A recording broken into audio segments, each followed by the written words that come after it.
Oh, you're letting me start this time. I know. We got a guest on today. We do. And, you know, Eli, he's super kind. He's really good with guests. Very good. And he's explaining, hey, it's going to go to Will. And every time you say that, dude, it's never me. I started. You always like, welcome to the day. And because you want to get your pitch out there. So hilarious. everybody that doesn't know that Eli's in sales, you can find Day One Dollar Zero yeah. on iTunes, Spotify, Google Play, YouTube. Yeah. Facebook, wherever you like it. Yeah. Like How to YouTube? We're growing our YouTube channel. So How if am you're I listening doing? to this and you miss seeing us, YouTube's the place to go. There you go. How's my pitch? Is it getting better? You're getting there. You're getting there. Man. Good. It's gonna be a fun Friday. I've been having we have a perfect. I still don't want to announce you yet. I'm waiting for a sec.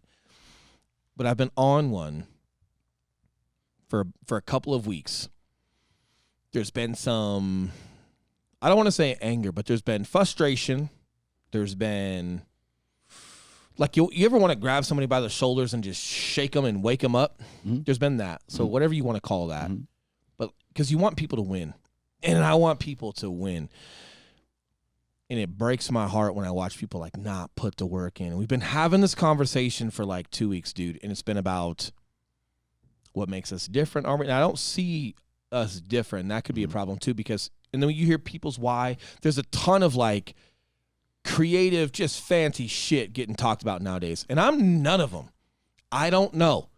I wake up and I get after it. And there is no end. Mm-hmm. We figured that out. It's just like you're never going to have all of your emails done. You're never going to have every task. And by the way, if everything is done and your pipeline is empty, that's actually a problem, right? Mm-hmm. But so I'm thinking like, man, so I was talking to Scott Leffert, you know, our lender. Mm-hmm. And I'm just like, hey, and he's like, dude, and this is not a brag, but Scott's like, we should have had him on with our guest today. It'd been really cool. But he's like, I don't know, man. He's like, I've never even seen you sick. Yeah. And he's like, dude, I want to invite you to like go camping so bad. I don't even know if that's an appropriate question for you. Right? And this is why I called him. That's a legitimate concern. Because I've known yes. Scott since prior to real estate. So Yeah. he knew me from, you know, Fit Republic and doing the fitness thing. And I just like, man, I don't know if like, do I feel like I don't deserve it? I don't deserve a break? Or what do I don't know. And he's like, man, I think you just got a different gear. Mm-hmm. You know, like some people, there's just certain things about it. And the bottom line is, I'm still trying to figure out, like when people like wake up and like they're motivated or they're not, or like get after it, attack life.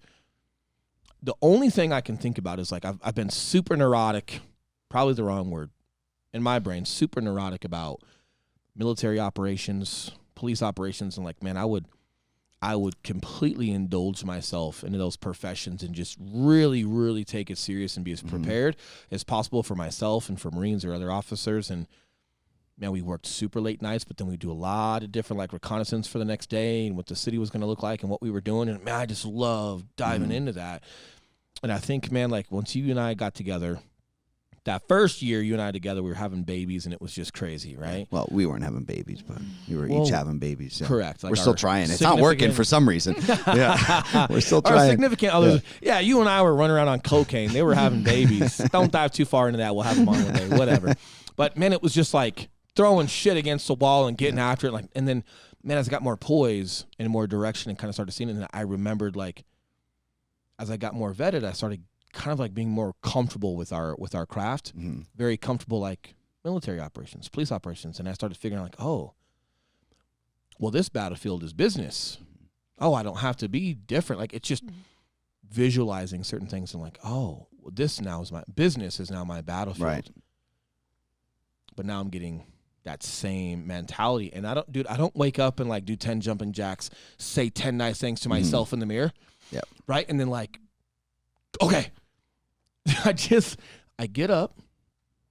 I usually use the restroom, brush my teeth, wash my face, slay myself in my garage. Right. Cool. And then whatever we're just getting after it. And like, and I'm the person that's on today. I want to hear from her as well, because I just want to hear her opinion, because she's one of those, you know, like you're one of those. And like, I don't know why I don't take vacations. I'm not saying I shouldn't. I'm sure at some point we will. And COVID was part of that. But like, man, like I'll take a random nap on a Tuesday. If we got nothing going on for like an hour and a half, I'll just nap. Like I'm super okay with like I don't need to feel like I have to be busy. I'll take a nap that recharges me. I see my son for 2 hours a night in the evening. And if I got to get some more social media or business done or creative, cool. But then those 2 hours kind of recharge me, right? Mhm. I don't need these detachments we've been talking about. But this person that's on today, she's been our A1 since day one, dude. And I remember when she first interviewed with us. So yes, full disclosure, she's in real estate. She's a mom. Yep. She's a badass. We'll let her talk here in a minute. But took words right out of my mouth. But it's crazy because she came in and she was like, she interviewed for a couple different places. She found us when you and I just partnered. We were probably together for 6 months maybe at that point. And she was like, guys, I don't know. I don't know if I can roll with you guys. Like, you guys are on one. You guys are getting after it. And I'm like, what? No. Like, hey, all good. Like, if you just follow what we're talking about while utilizing your own intuition and your own abilities, like, you're going to be fine. And it's crazy that that same person that was sitting at that table not thinking that she could keep up with us is by far our most successful agent, not only with our brand, but with her own brand. Like, she does a lot of our YouTube stuff with us, and we grind deals together. But she's also created her own pipeline, right? And like, so she's got her own thing going in addition to what she does with us. And like, I ain't never seen her turn it off. Right? And she's got 2 sons that play college football, studs. She's got a daughter who's getting ready for college, who was in color guard, right? And academically successful. Color guard's hard, by the way. If you don't know what color guard is, it's with marching band, stud. She's a stud. Yeah. So she's mom. But then, man, like, she's getting after her career. And like, dude, she'll call us on weekends, and she's straight to the point. Hey, Will, here's the situation. Yeah. Here's my question. It's usually me that's going, hi, Mandi. Yeah. How are you? And I don't need a pat on my ass. I don't need a how's your fucking day going? Hey, what's up? Here's the situation. What do you think? Yeah. Answer the situation. Good to go. Have a great day. And then she's back at it. Like, man, like, I kind of want to know what makes her tick. But in addition to that, I've been having a great time bringing some people from our circle. We've had some super well-known, quote-unquote, people on the podcast. But what's even cooler is, like, having people that are around us that just fucking get after it, right? And trying to figure out what makes them tick, because I can't figure it out yet. I don't have the song in the morning. I don't bang a gong. I don't smoke any weed. I don't know. I just get after it. But with that being said, one of our studs, the stud, one of the originals, Mandi Mullins. OG, no S, Mullin. Mandi. Yep. I think there's 2 of her. I just learned that yesterday. I think there's 2 of her. There's got to be 2 of her.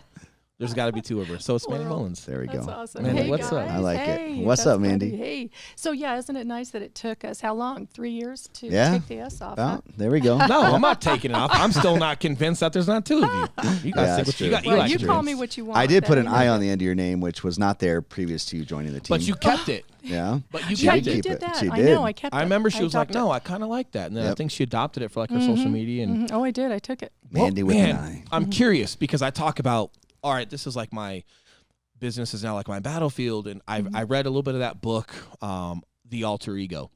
And it was written by a gentleman. I can't remember. It's a yellow cover. Look it up. But he talked about all of the athletes he's been like a performance coach for and how they all had alter egos.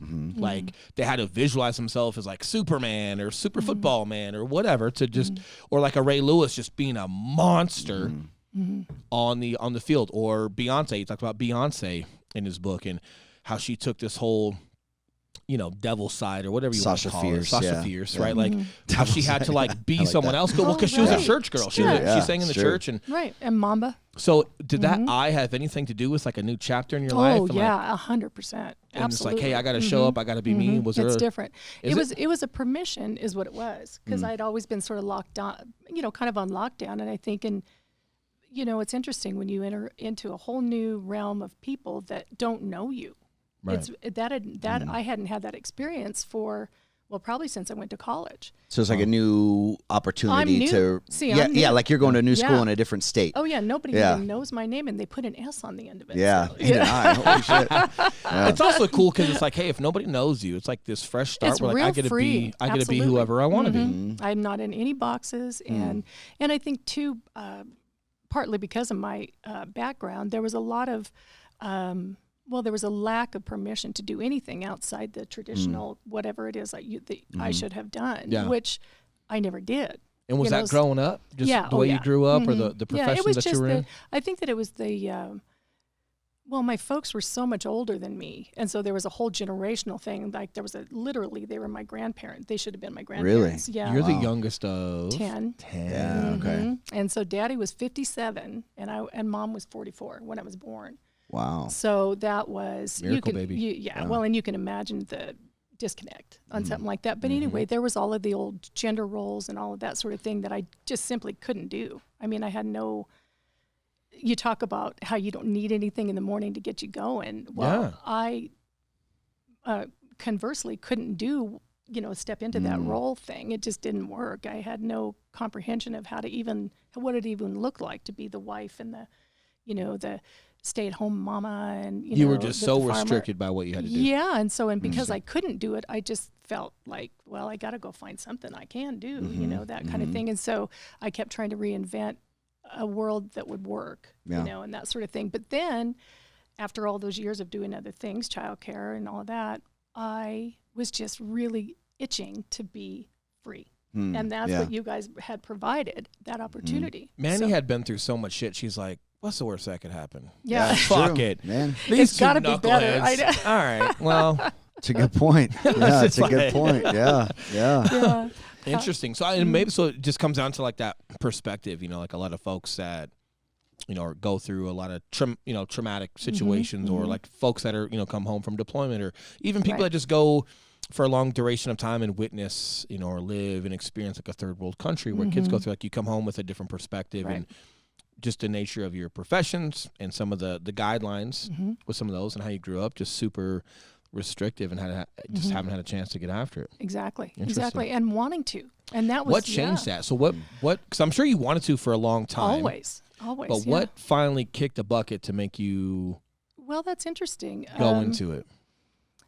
I guess that it really got to the point where I'm pretty pragmatic, and I think that the choices I make What does pragmatic mean?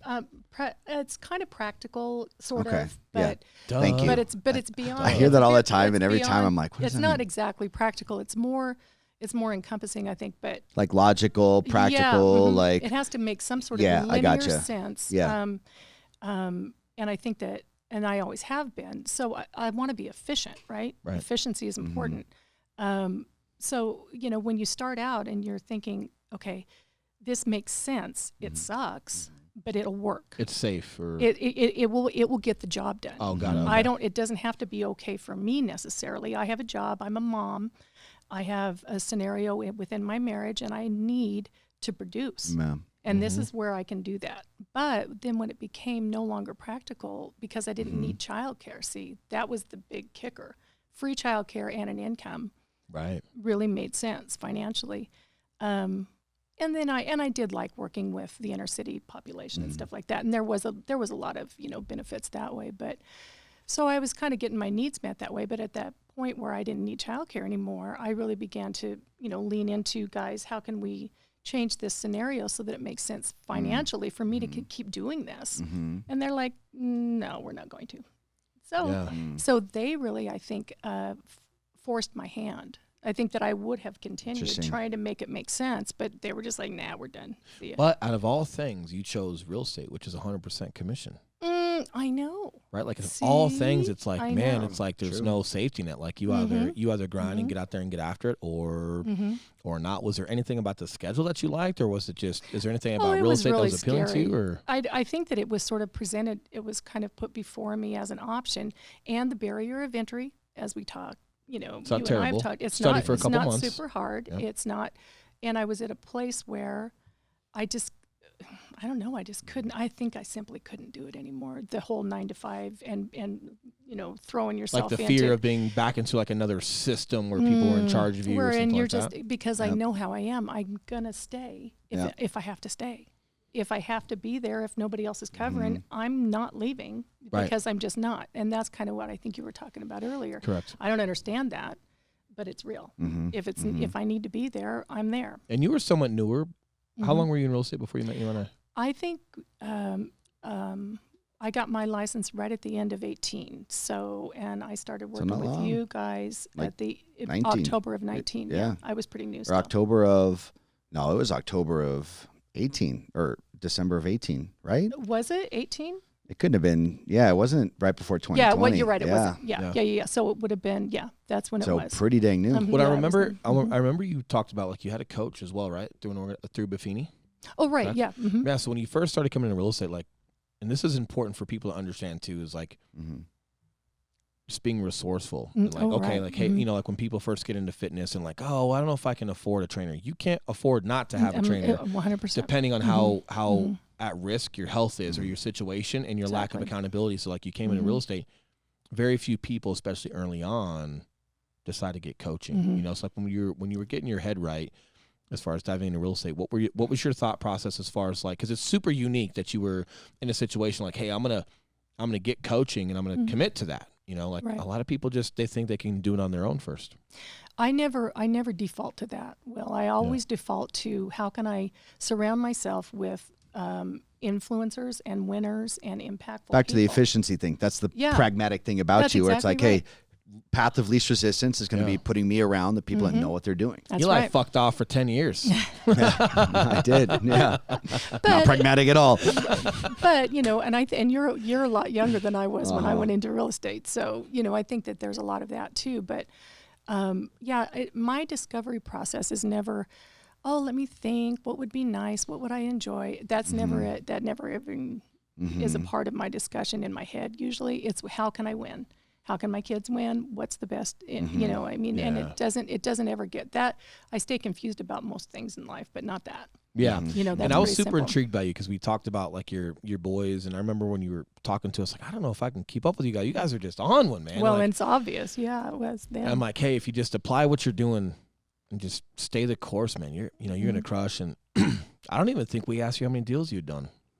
No, None I of don't that. think Like, so. Mm-mm. but this is a super important like just point that I want to make was like just when you bet on people. You know, like I'm the youngest of all girls, you know, and like especially moms, like moms are badass, especially moms that endure, right? So like I'm hearing about the success of your sons, and like I think they were getting ready for college at that point, and we had a couple of different conversations about some of that, and I really started getting drawn to you as a person, right? And like, man, if you find good people, Right. hey, I can teach you real estate. I can teach you our buyer prezos and listing prezos and certain things and how to negotiate, but I can't teach you how to go kick yourself in the ass. Like when when you were talking about some of your story to us personally, it was like, man, survivor, grinder, like regardless of circumstance, raise good kids.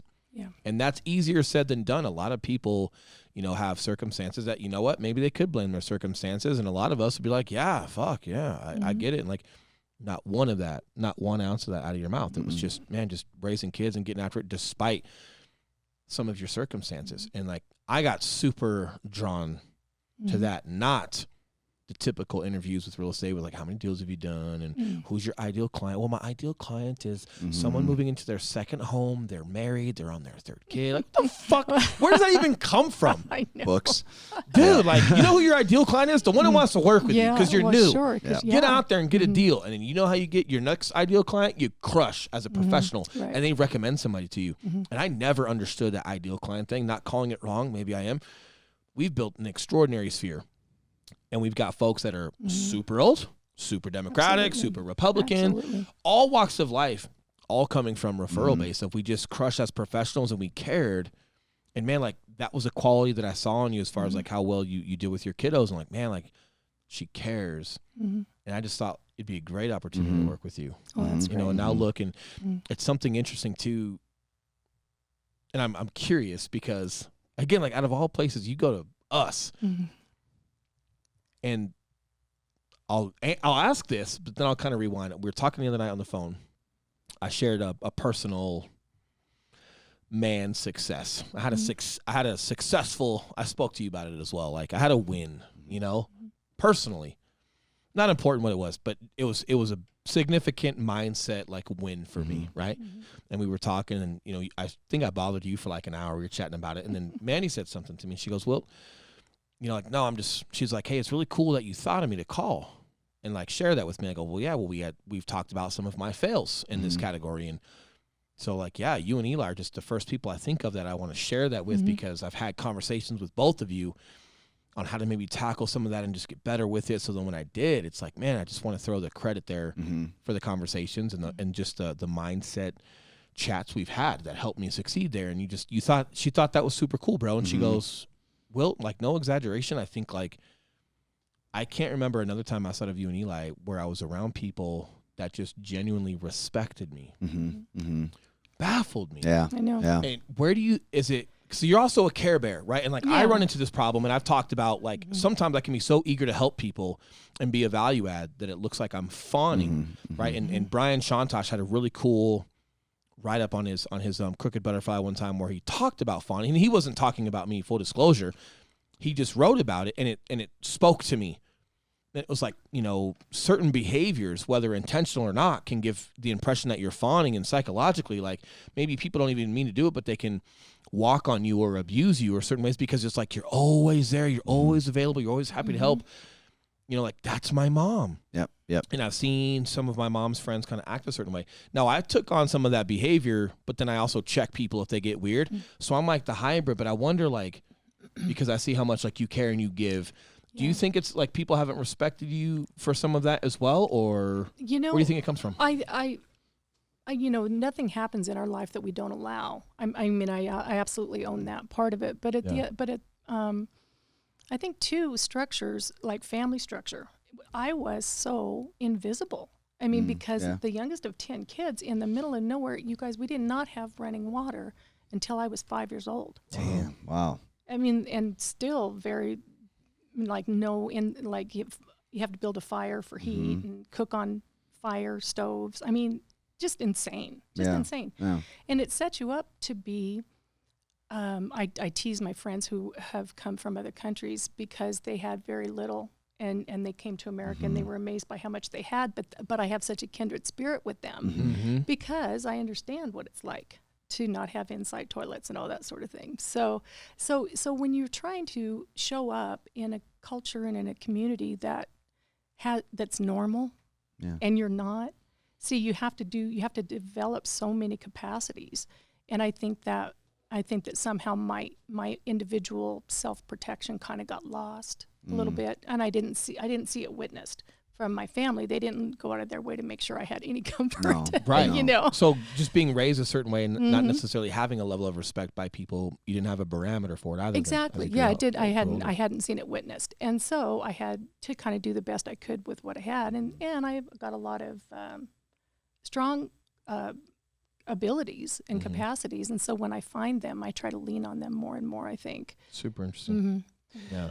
Mandi, you've got just a swagger about you, you know, for lack of better term. I don't think I've actually, like, genuinely used that term, maybe like one other time before, but she's just got this natural swagger about her. Like, we saw her in the parking lot. I was on the phone call, just opened the door for her, but didn't address her any other way. Just opened the door. She just walks by, flips me the peace sign, all like cool, and then just like strolls on by, and I'm like, because you're trying to impress her, Mandi. and she's like, thanks, but you ain't shit, boy. You ain't shit, something, boy. dude. Something. Is that part? Have you always had that? Is that part of your new? Probably. Is that Mandi with an I? Is that what that is? That might be Mandi with an I. Like, more so than I would ever had of an opportunity to express. And again, that's that freedom. Yeah. See, when you're locked into a scenario where you have to only fill this role and you're really not good at it, then you're just like working and working and working. But when you find a place where you can catch your stride, it's just like, not only catch your stride, but fucking crush. Yeah. You know what I mean? been- Like, it's you're been doing great. way more than catching a stride. Well, I Yeah. think it's important too. And if you guys are watching, like, I would never say your age, right? You say your own age, but like, 56. there you go. But here's what's so intriguing about you is, like, we've watched, and it's just credit to you. Eli and I have been focused on helping you with real estate, and we talk about that stuff, but that I'm not going to take any more credit than just that stuff. Like, but you've gone through some recent lifestyle changes.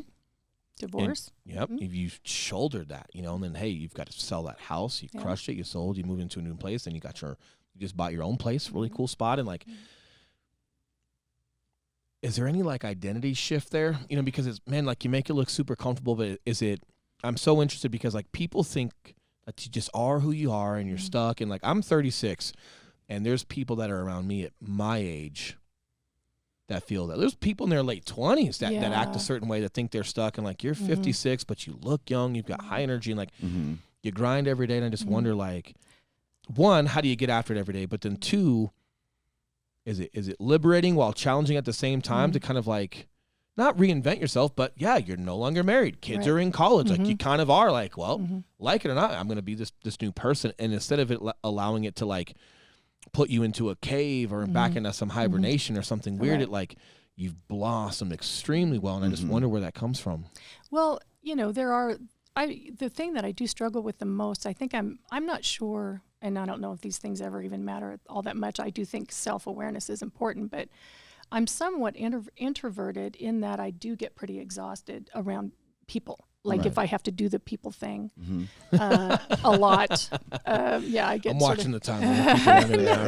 You know what I mean? Like a big party with a big room full of people, and that's just not my feel. But I do struggle not to get isolated, because right now it'd be real easy for me. The kids are gone, and like today when my daughter wanted to just like, you know, bolt and just be gone and go do her thing, I kind of wanted to be mad, but then I thought I'm so glad she's normal. Yeah. I'm so glad she doesn't want to stay with her mom and, you know, sit in the house and stuff like that. We want to celebrate that. And so that leaves me with the responsibility of finding my thing, you know, and you just can't do that unless you actively have to do it. It doesn't just happen. Go do it. So go do it. It's interesting when like people are just so strong and their energy is like, you just want to be around them, you know, and then like Mandi thinking us like, oh, you guys are so respectful to me, and oh, you guys charge me up, whatever. I'm just like, no, are you sure? Because I just like being around you. Like it's fucking easy to charge you up and be encouraging and being respectful and learning each other. You know, and I got a funny story. She already knew where I was going. See the laugh? We were talking real estate. She's in the middle of this grind. And this is super important for you guys as far as like if you're an entrepreneur, if you got folks that work for you, we're in real estate. So, yep, you help us with our deals that we've done from our channel. But you also have your own deals, things that you're grinding. So you don't work for us, you work with us. And that's important, right? If anything, we work for you, right? And I remember you had an objection going on, and this is so important for communication because I consider myself a pretty high level communicator, right? But every once in a while, if you're in the thick of it and you're busy, you just don't know what you don't know. And super important when you're communicating with people that are working alongside of you with a big mission. Levels of communication, forms, like different forms of communication, right? Phone calls, text messages, emails, in person. And texts or emails can get taken out of context, and depending on how important something is, it might require a phone call or being in person. And you had a super hard objection, and we were going over it. And I'm so solution driven to the point to where like you had a couple of things that were going on with an inspection, and I think it fell through or something like that. And I was so solution driven. I'm like, yep, cool. Hey, and hey, next time or something, do this. Well, she was interpreting it as in like, oh, if Will were on this deal doing the objection, oh, it'd have gone just fine. Yep. Oh, but because it's me is why it failed. And like, first and foremost, the number one right, and that's probably not that far-fetched because I am so solution-driven and I see things like that. Interpretation isn't like you just pulled it out of your ass. It's actually not that far-fetched when we're in the thick of it. And I got a text message back, and she's like, honey, I have forgotten more about life than you know at all. and then she said something after that. But this is where like self-awareness and respect and care for people around you matter so much, because the second I got that text, I didn't know if she was like mad or angry or just trying to like let me know, but I'm like, hey, oh, that's something right there. And whatever happened right there, it's not what I intended, right? So so it was like, yep, hey, that requires a phone call. And so I threw a phone call. It's like 9:00 at night. And this was we were going through deals, man. We're still grinding. Oh yeah. But we were all new with each other and handfuls of deals every month. And it was super important. I said, hey, before we even start talking, I'm sorry. Hey, whatever came across there and got that reaction, I'm sorry, because that's not what I'm intending at all. And it was cool to hear her perspective, because it's like, man, the one thing I really appreciated there was like her honesty to just go, well, this is how that came off. And I wonder, like, man, have I been like that towards someone else, but like they don't have the respect or the bravery or the whatever to just say something to me? Right? Like, is everybody just like yes men around me? Like, okay, but maybe I rub someone, they're like, no, if I rub it the wrong way on purpose, good. I'm Yeah. fine. Right. But if I rub you the wrong way and that's not my intention, like, no. I don't want you to be polite and not talk to me about it because that's not, it's not my intention. And man, so she spoke to me about it. And that's when I started learning more about Mandi. And it definitely came from some of your experiences and people not respecting you. I see exactly where that was. But I felt like that's where you and I got super, super close. And man, I felt proud. That was one of the most proud times I've ever taken a step back. Had some self-awareness of like just being open-minded that things can come off different. Don't be guarded when I call you and just apologize. Hey, not my intention. And you kind of explained it and some other things. And it was like, cool, no. Hey, and you know what, Mandi, that's great insight because I am so solution-driven. I didn't take a moment to just sympathize and just interact with the circumstances, you know, as it happened in real time, or just know that like phone call, maybe a phone call first. Right, you exactly. know? And I've learned a lot about that. You know, the communication. See, I think that a lot of my objectives and my agendas over the years, because I didn't have a safe person who would call me and apologize, or who would call me and point out where I missed, you know, the mark there with that communication even. I mean, the apology was cherry on the top. You know, the very fact that you'd walk it through with me was, you know, I tell people you guys had me at hello, but you really had me then. But You're welcome, Eli. Yeah, You're welcome. thank What were you doing? What were you doing? Watching Netflix? I know. You get all the credit for everything from our YouTube to everything. I'm in the trenches. I know, Getting dealing with the Oh, crazy man. old lady. Eli is the general in the He keeps in talking the about all this Pentagon. credit I'm getting. I'm like, who's giving me all this credit? I don't Yeah, know you where don't it's know. I coming know. Don't from. change my I don't know where it's narrative. coming from. It keeps me fueled every day. That's hilarious. Yeah, it I'm just keeps over me here clicking grinding. buttons. He's talking about all this credit and shit. I don't know. But It was you are the button man.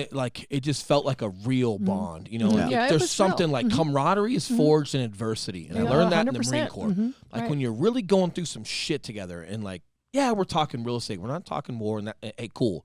But man, real estate deals are extremely stressful. And these are the biggest sells and buys of people's lives. Right. And when you got 15 of them going on at the same time and everybody's trying to communicate and you've got your own to help them with, and we're overlapping on Exactly. deals, Right. getting things done. Like, yeah, man, like there's a lot of adversity and a lot of like lives that can be affected by mistakes, Oh, right? And absolutely. affected by our successes. And so it just felt like, man, like she's like one of us, like in it. And Yep. every day, I can't remember a day that goes by where we're not like I draw so much from like your strength and being able to like change your lifestyle and be super independent and like and some of these things are like hard for you, but they're freeing at the same time. And then just watching you kick ass, I think, man, like I can't remember when we're not talking about it, you know, and it gives us like so much energy and something to look forward to. And also being okay to like reinvent yourself. And like there's some things we're going into right now and it's okay to do that. Right. Right. Absolutely. You know, and like watching you do some of that. I just,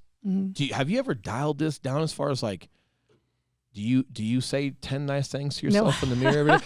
And I'm trying to probe so hard because Yeah, we I do know, have a I lot of like female that. watchers. And Right. I'm just going to be straight up. Men, you're pussies. Sit down for a minute.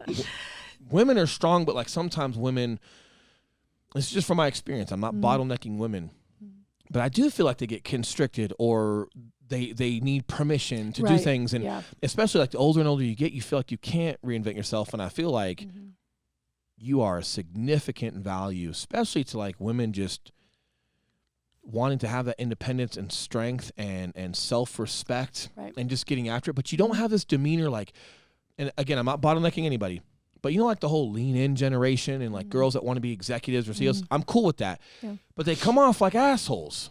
And then this, you know, and I've had conversations with some of them. Well, men can be assholes. When men are assholes, they're considered smart. When women are assholes, oh, we're just bitches. Like, yeah, you're right.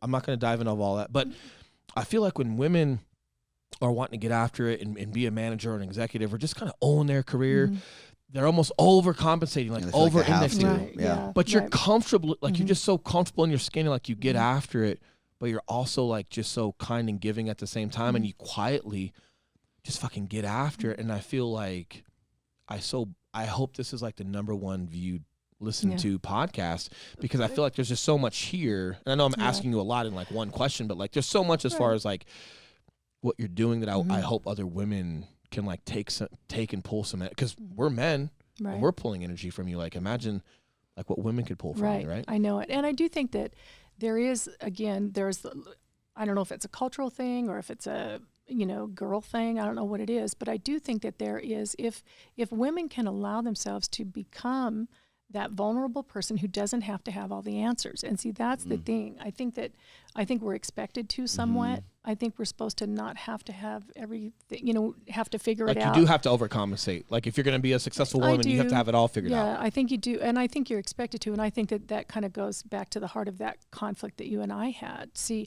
I was trying to learn and sort of tease out the solution day at a time, because I was in the trenches with that for a few days, and we had a few discussions, and it was kind of a big deal. On top of the 7 other deals you had. Yeah, we were busy, you know, and so then when we got to the point where I felt like I had established, I really don't know. I have no idea what to do, and my client is the problem. It's not that client, it's mine. Yeah. And how can I, find a way to, keep this from exploding? And I had so many years of nobody helping me. See, I had to know, and that was so uncomfortable, and it keeps you in just like that box, and you have no room to grow because you're so busy just staying right there where you have to be. And it's all fear-based too. Oh, so fear-based. Then if you do make a mistake. Oh, because there is no grace for a mistake. So yeah. What's going through your mind besides whooping my ass?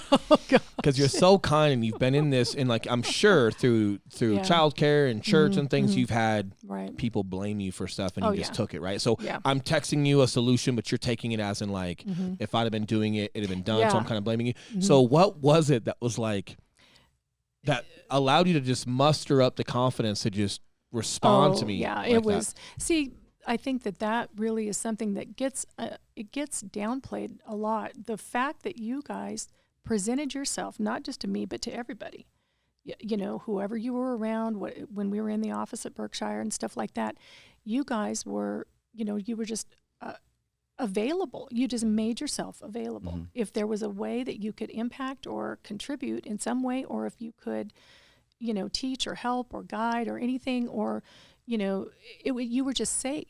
See, and there's so few people like that. That's cool. I think that when you think about the people that I experienced in that office, for example, all of them are wonderful and awesome. But, when you look at it from my perspective, which one of them moved toward me? Right. See, you guys did. Right. Yeah. And that was it. Yeah. Well, having people's back in the thick of it is just different. But and I see kind Mandi. But then I also see the swagger Mandi that Eli's talking about. Like, I can see her on the couch watching Breaking Bad, smoking a Swisher Sweet. Hell yeah. Getting my text message going, let's see how much this fucker really cares. Fuck it. But that's also a compliment. Pow. That's also a compliment to Will, because I think you felt a level of safety. Oh, 100%. With him to be able to just say that and know that everything's going to be okay on the other side.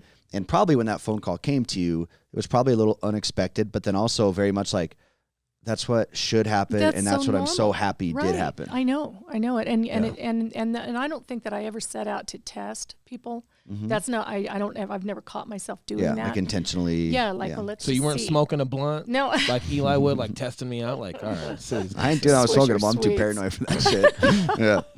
That was so funny, but no, I think that that was an opportunity for me to demonstrate to you that I saw you as someone who can take pushback. See, and that to me is the ultimate thing as a woman that you don't see very often. I think that, and that's not a criticism, no judgment. I just think that our lines get so so definite. Productive conflict is what it is, right? Like, and we've talked about this with some of our other close friends, and a lot of people, and I know some alphas that don't like conflict. And it's because they never get it. I know. Everybody always like praises who they are, and everything they do is always so right and so glorious. When they do get some kickback, right, it's an issue, and that's okay. But like, man, especially like you and I, we've had productive conflict. I've talked, you've listened, super productive, right? I'm joking. Like Eli's yelled at me a lot. He's actually extremely abusive. But I can't stress enough, like when you are building a team and you are like, if you want to build something significant, people that are committed to each other, you've got to have that level of like benefit of doubt that they're out there getting after it. And you got to listen to whoever's on the front line. So when you're on the front line of that deal, I got to be able to listen to you, right? And then more importantly is you got to be forgiving of, don't split hairs with like how a conversation. Now, if there's a pattern of abuse, that's different, right? But when someone just needs to air out or speak their mind and maybe it doesn't come off quite like you like it, putting that to the side and just realizing the meat and potatoes is, hey, they're speaking up. Mm-hmm. Hey, like they're conversing. Cool. Like fine, cuss for a second, whatever you got to do. This is going to be productive if I allow it. Mm-hmm. And it's just not spoken enough about in business. People are always so uber sensitive, you know, like they tend to like get offended first, or they just don't recognize the fact that like if someone takes you a certain way and you didn't mean it that way, you get very defensive versus just understanding like, hey, just let them voice it out and then just work through it. And companies aren't very conducive to that because everything's got to go through freaking HR. Oh my So you get one email that bothers you. Instead of just being able to communicate with that person directly, you literally can't. You have to go to HR through everything. Yeah. And it's like, and the funny part is they don't do that to help resolve conflict. They do that to help cover their ass, protect the company, so they don't get fucking sued. Yeah. Uncomfortable and like, but then it escalates these whole things when it couldn't be like, hey, bro, can you not do that? Sorry, bro. Yeah. You know. Yeah, like for example, Eli used to call me bitch all the time. What's up, bitch? How you doing, bitch? What are you doing, bitch? Sounds just like me. Funny how your imitation of me sounds like you. Huh. Damn it! Yeah. I gave myself up. Yeah, but just having some of that. But I think it does, and like it fuels me up too because it does make me feel like I've got that camaraderie with a select few of you. Where like you're out there getting after it, and like that productive conflict couldn't be more beneficial. You know what I love about people like you, Mandi, is it really helps prevent me from really going like super toxic on people myself. Like I'm like, well, he mentioned his frustrations with people, how he cusses me out before, like just not wanting to get after it. It's nice. Like, you know, Will and I, stars aligned. We had a meeting. That was amazing. Prior to Will, I thought I was on a freaking island. I know. I thought, I'm like, man, am I just like the only person? Why like, am I so weird? Yeah. And then it can get frustrating when you're looking at a team of people or just an industry, again, using real estate, for example, where everyone says they want to do this, but then they actually do this.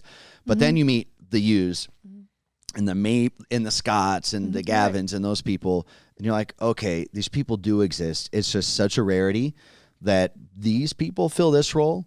But then, man, there's a few people like you, very few and far between, but they are out there. Yeah, the only thing that bothers me is like when people say they're that, but then their action shows they're not that.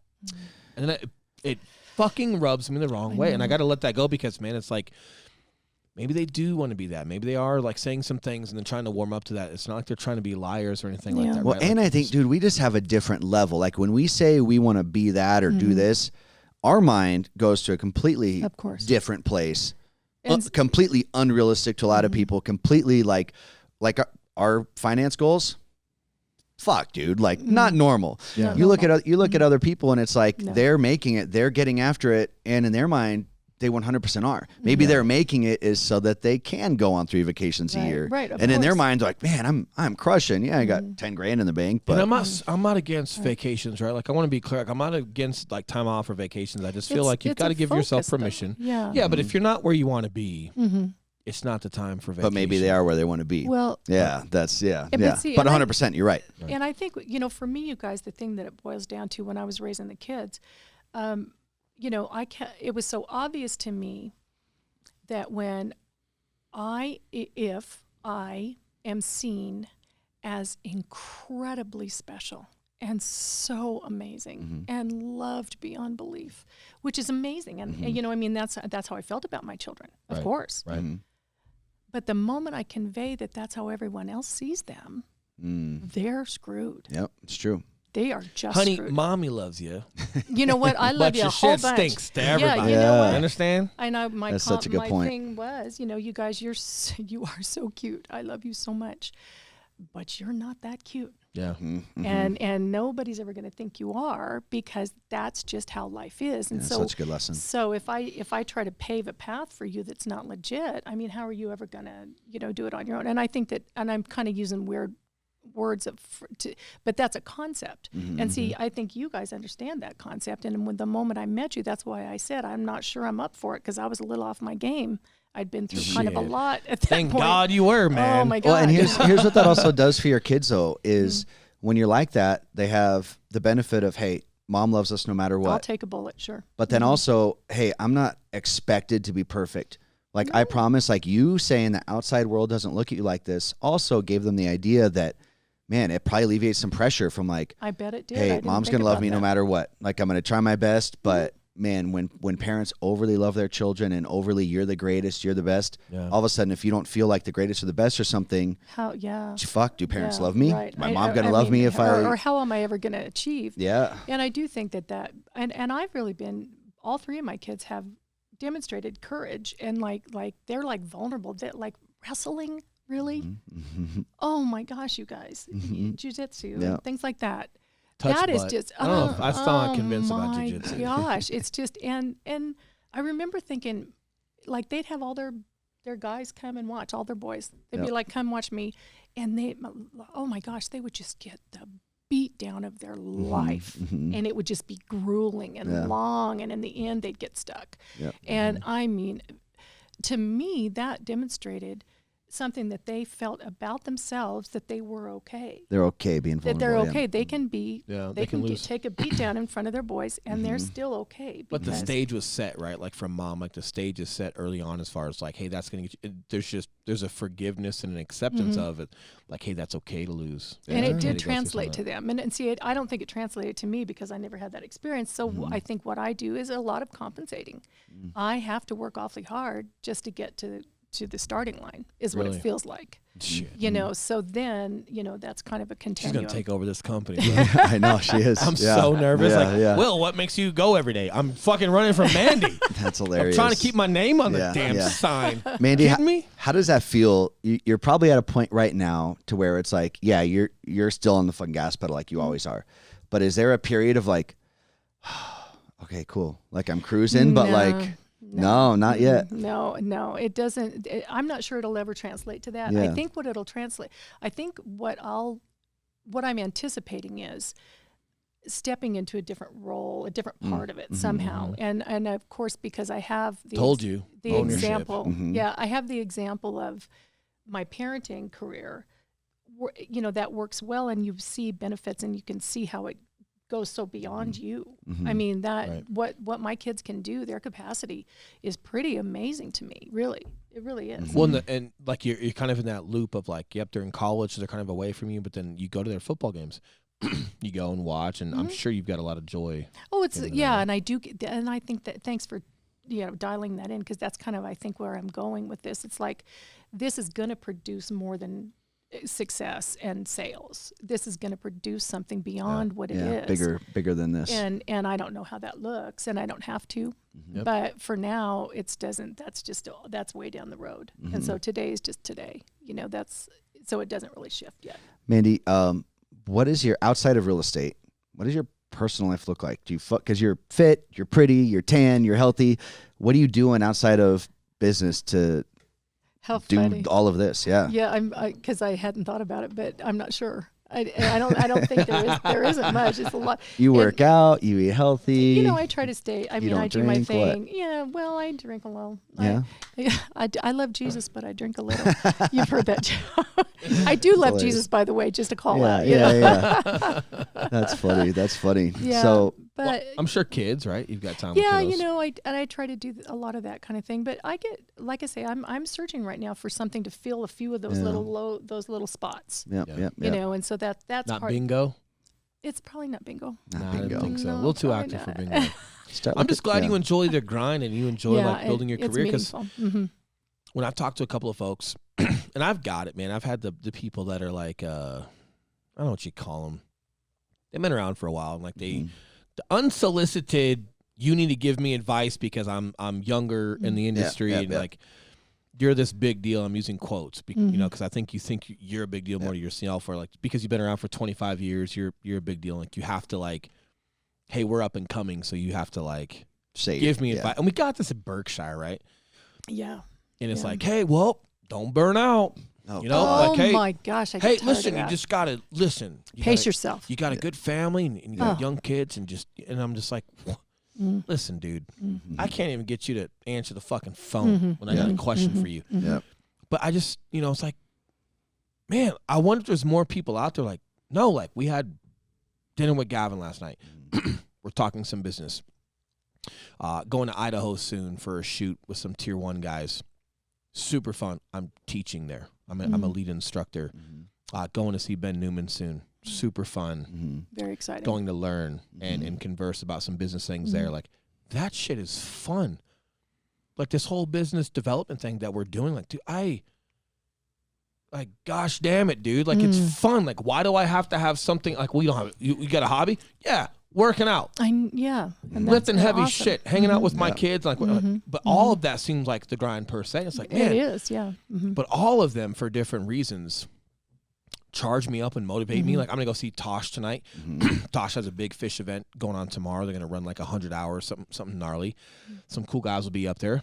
Cool, not volunteering for anything. Just gonna go out and say hi to the guys. And I know a couple guys that are competing, so I'm gonna go say hi. And I'll be there for 2 hours or so. And hey, cool. And like, that's like detached. But then like, well, dude, I've sold like 3 homes to Tasha's friends, and like, there's a guy that's up there that'll be volunteering that wants to see some land, so I'll take him to see some land. Like, there's always like some work involved. Absolutely, like, I know, dude. It's fun though. It is it's fun. and and that's the blessing, I think, because for me, if it weren't fun, if I didn't get a sense of fulfillment and purpose from it, I'd really be screwed, because seriously. Yeah. And I got one for you. This is going to be a separate podcast subject. You'll be super proud of us, because we're going to talk about relationships and like significant others. But like, let's just pop that cork right now and give a little teaser, because I want to hear about some of your relationship stuff and how you see it. I do give a lot of credit to my significant other, Kate, right? Like, she's a grinder. She just got a promotion into a different job, making a ton of money. She's super proud. So she's a go-getter. I know. Grandma is retired. She's super active, super nice lady. She's married to Kate's father. They're still married.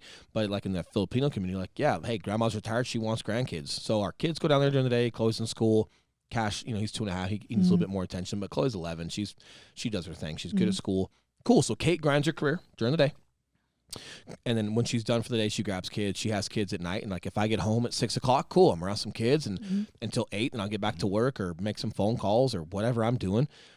And that's okay with her. She doesn't care. Or if I'm not at home at all, right? Like, okay, like, her dad super grinded his company and sold it to Hewlett Packard. Like, he's a real from the dirt, came from Philippines to Qatar to America, like, from the dirt, real entrepreneur. Like, man, I don't know if I'll ever catch that guy.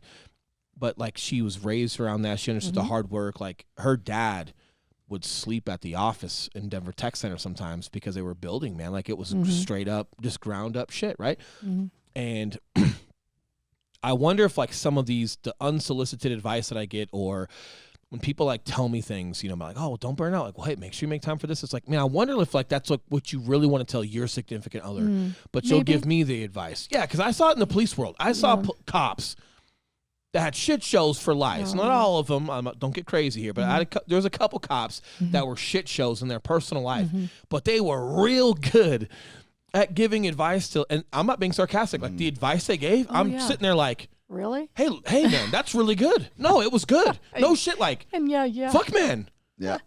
You're spot on. What the hell's the matter with you? Like, do you not hear you when you're talking, like, what the hell? Like, but I feel like, but then like, their marriage was not in this. I felt like they were giving like the advice that maybe they needed for themselves, or that they felt was needed for their family. And it's like, hey, you don't know how my family works. Like, I'm happy. Oh, Kate's happy. Like, we have a system, and it allows us to get after it. Obviously, you're recently divorced, right? Like, we don't need to go into like uber detail or anything like that, but like, how important, if you're choosing to be married or have a significant other, like, how important are or in business, Elena, like, how important do you feel like are these relationships that you're so close knitted with, where you're having children or your business partners, like, to you just having the ability to be you? Because there's some girlfriends I'm thinking of right now from my past.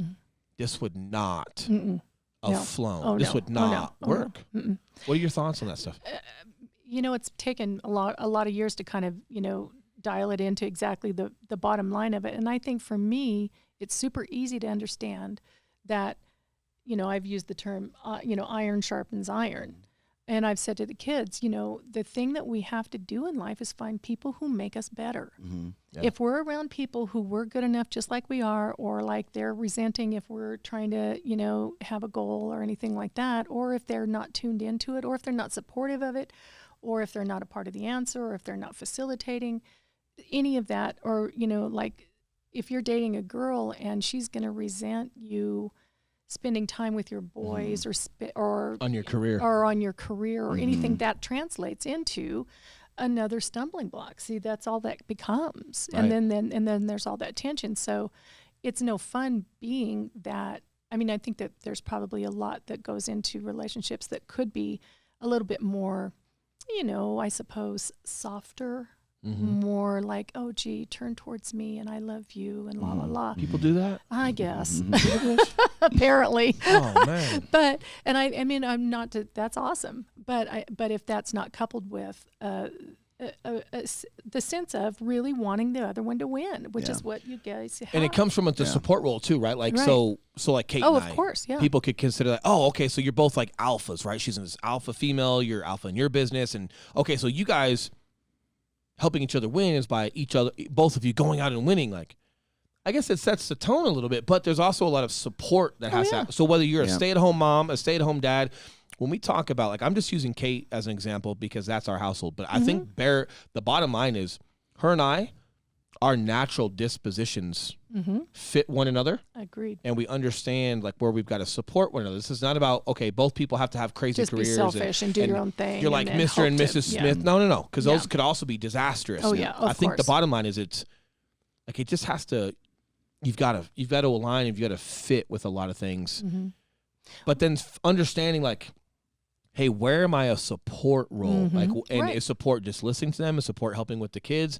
Is support, like, for me, like, I think part of my support for Kate, right, is like, she works a lot. Cool. And I'm down for that, right? But she has kids in the evening. So something that might sound super silly, I don't know, but like, I pay for cleaning.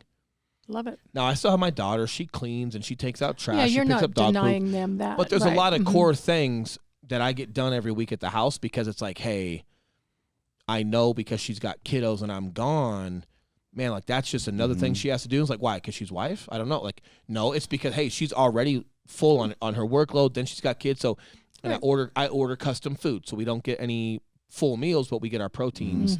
Steak, salmon, chicken, and bison. I order that every week. And then all we have to be focused on is, like, we cook our carbohydrates and our veggies, but that's a lot more simplistic than cooking the proteins. Of course. And then I do the Traeger on the weekend, but I felt like those were great. So yes, it's a money thing, It's a whatever, support thing. but it's like, hey, there's a support of, like, I'm bringing some seamless And it's things. investment. You're taking things off her plate. Yeah. 100%. And Yeah. investing. See, that investment and what your kids are witnessing is you guys teaming up and finding answers and not creating more problems, and neither of you turn directly toward yourself, and you're not across the table. Right. You're shoulder to shoulder. And I think that is, a good visual for When me. I think it's important because, like, we've had this conversation and I've had some people speak to me about it, and, like, I'm very open about how I feel fatherhood goes and certain things, but it's like, there's also a lot of things about me that, like, maybe you wouldn't like living with. Of course. Right? Like, and it's like, hey, there's this other side of me, not as in split personality. It's the same things about me, but, like, when you live with it on a day-to-day basis, like, it can be Yeah, we all got that overwhelming. shit, yeah. Yeah. Fuck, we- man. Sure. Yeah. Oh, great. It can be hard, but, like, I'm just trying to understand, like, everything you had to do to, like, represent for your boys. And, like, I know your kiddos. I've met them. Man, they're just Good they're dudes. studs. Those Yeah, kids good will whoop dudes. our ass. Yeah. Those are the kids that are, like, sober in the bar, Yeah. just hanging out. Oh, yeah. You and I are wearing our high school Letterman jackets, yeah. like, just talking shit, right? Yeah. And, like, they're doing us a favor by, like, not whooping our ass. Yep. One of them, like, chokes me out just a little bit to show me what's 100%, up, that's and, them, like, yep. then they let me talk trash on my way. Hey, trash. They Yep. would mess us They would up. be the dude stone sober, having a great time, life of the bar, Yeah. Yeah. Yeah. That's too funny. Yeah. Good kids, but, like, man, it just, now that you're single, is that something that's still in the cards as, like, far as, like, relationships, or is it like, man, I just want to put me first and just focus on? To me, nobody's better by themselves. I don't think. I don't think there's a person alive that is better in isolation. I think that we have to have interaction. Do you see Community. it differently now as far as, like, yeah. whether you date somebody or not? Like, it does it, Well, now that yeah. you've gone through marriage and you're at a different place in life? It becomes a different. It feels a different role. I think at this point, obviously, there's no need for the child thing. You know, any of that. It's a whole different season.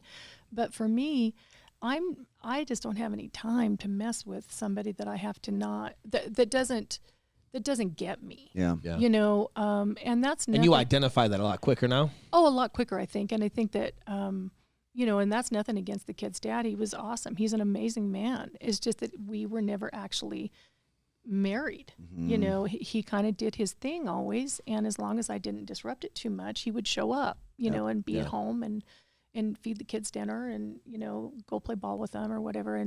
But that was kind of the way he wanted marriage to look. And I needed a lot more, you know, interaction. Yeah, team. Yeah, the actual both of us working together for the same thing, kind of. That's how I talk to Eli a lot. He just fucking, he never understands me. I know. You I'm gotta trying. This is learn how good to for me. get him. This is good for me. Yeah, this is good for me. That's awesome, man. What are your I know we got to get you out of here before you get to I'm sure you got plenty of stuff to do today, but as far as like anything you're excited for career-wise, adventure-wise, like the next couple of years, like as far as like how you've seen your career kind of blow up and you're having some success and some confidence, and that's got to be cool that like a lot of your actions have solidified the confidence because you've seen financially, you've seen some great success through people complimenting you, and we haven't had a client not like you. You got your own clients that are super appreciative of you. Is there anything that you're moving toward that you're excited about moving forward? For me, it's so exciting being a part of something that never, you know, in the book Winning, you know, how people talk about it's a marathon, pace yourself. And that never resonated with me either. And what he's saying is it's a sprint, it's a full on sprint, and it's always a sprint, and it just doesn't stop. You don't know the finish line. I like when Tim Grover, because he talked about it with Ed Milet, and I think it was Ed Milet saying it, and then Tim Grover kind of solidified it. But everybody keeps saying, like, you know, enjoy the journey. It's not about the destination. It's about the journey. Oh. And they think that's getting taken out of context and like worn out. And like Ed Milet was like, look, when I'm up in my plane, I enjoy the flight. It's pretty looking out the window. But when I land, if they land in Florida and I'm supposed to be in New York and it just cost me a day, I don't enjoy this. The trip flying was not worth being in the wrong fucking spot. Yeah. So it's like, hey, enjoy the process, what you can about the process, but it's more about, does that process have an actual destination? Do I got a fucking Where goal am I here? landing? Yeah. Versus like, you know, and I appreciated them saying that because me too. I think a lot of people that don't have certain levels of success tend to speak about certain levels of success, and they don't know what it looks like or what it feels like, and you could be inaccurate. And you know, I do like, how do I say it? Like the sprint. You know, it's like that balance. It's like that balance of like you're at a sprinter's pace, but you're running a marathon. It's like, okay, well, that makes no sense, right? How can you sprint for a marathon? It literally means run as fast as you can for a marathon. And I like that because like, man, like I feel like I'm level-headed, I'm energetic, I'm poised. I could definitely overwork myself and get stressed and get all weird to you, Eli, and just say dumb shit and stress everybody out. But I feel like we are working at a super fast pace, but every day we're recovered. So it's kind of like doing CrossFit. You're doing like 6 different workouts, but you're doing each workout at just a fast enough pace where you can maintain it and you don't have to stop in between workouts. Right? Like I feel like that's kind of like where we're getting at in business. And no, until that book, like I haven't heard it explained very well, but just hearing the whole like, I like that. Yeah, and hearing the whole like, man, like, yeah, okay, like enjoy the destination, like if it happens to be enjoyable, but at the same time, put more weight on the focus and direction. Yeah, where are you going? Where the fuck are you going? I know. Don't just zone out. And you know, and I think young people really that's a danger for they let their emotions have too much majority vote. That's how I describe it. Like, hey, don't let your emotions have majority vote. And I'm bringing them up all day today, I guess, because I'm seeing them later. But Tosh, I think I got that from Tosh. I'm giving him credit. He's a smart dude. So if he got it from somewhere, he's getting the credit.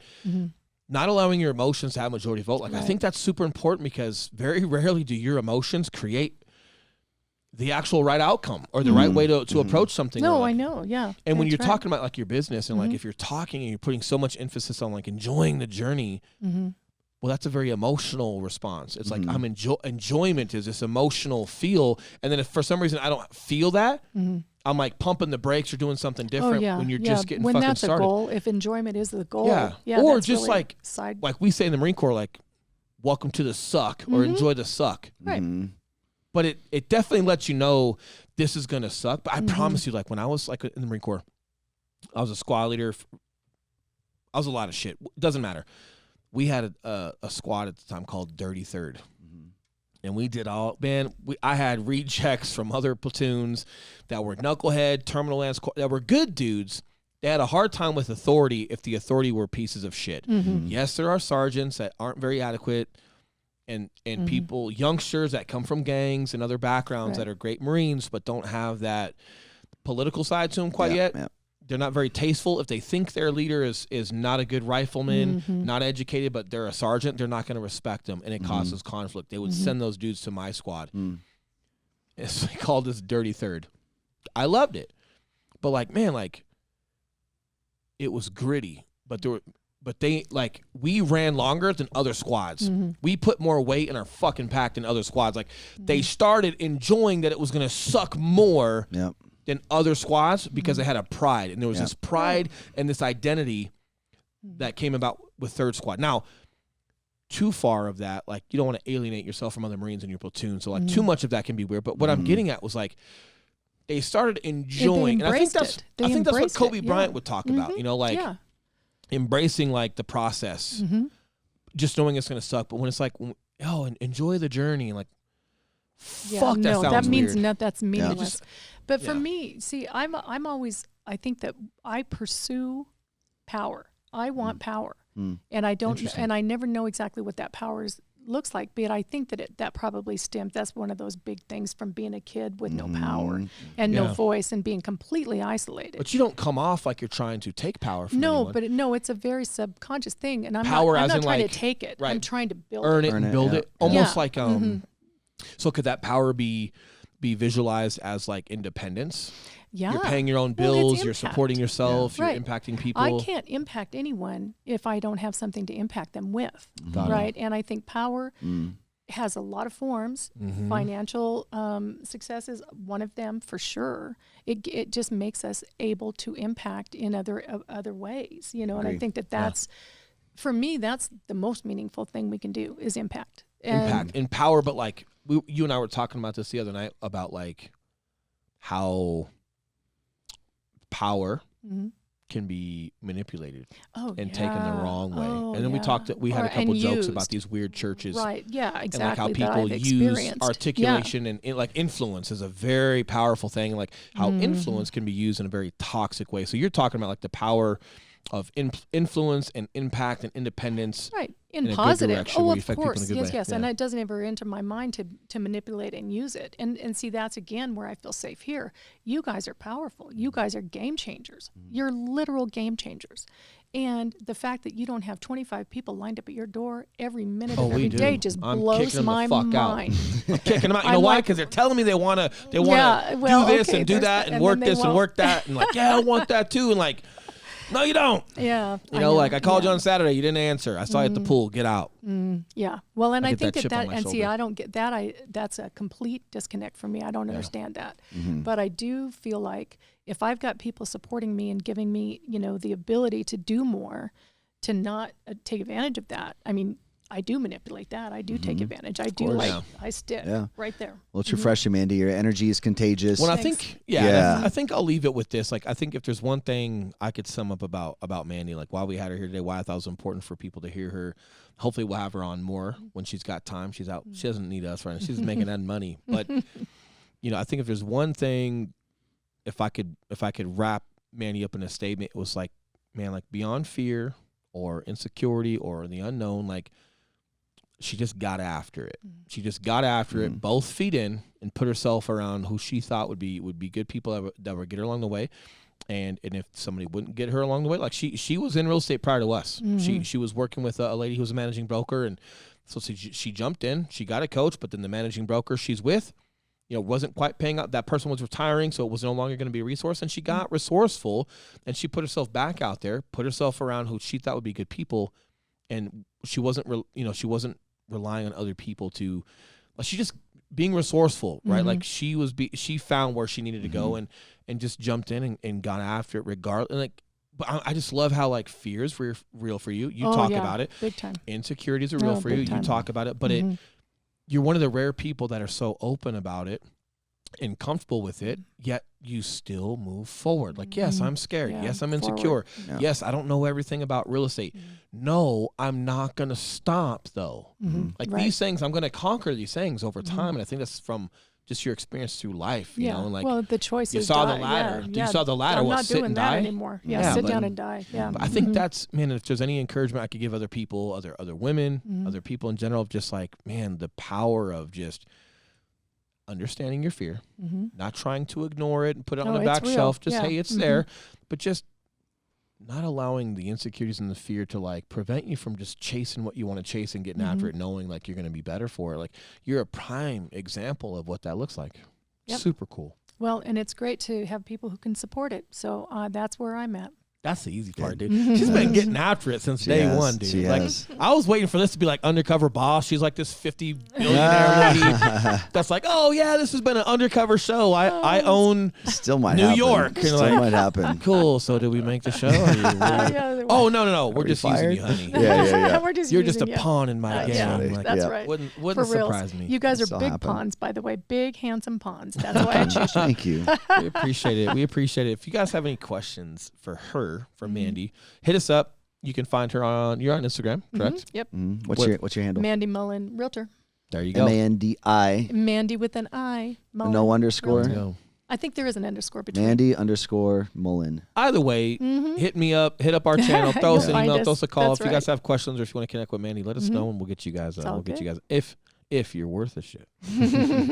We might be Mandy's gatekeeper, so you're not just getting a number. We got to screen you we and make sure definitely you're are. good to go. But what a pleasure. I know it was a little unscripted and just having some It's fun, all but good. man, there's so many gold nuggets as far as like just kind of what you've been through and how you've gotten after it that I just felt like, in addition to him and I talking about it, having someone like you come on and really just speak that truth, it's super powerful, I think, for people to hear, and I'm excited. I Excited appreciate for it. you. Thanks, Right on. guys. You're Thanks for welcome. listening, guys. Day 1.0 out.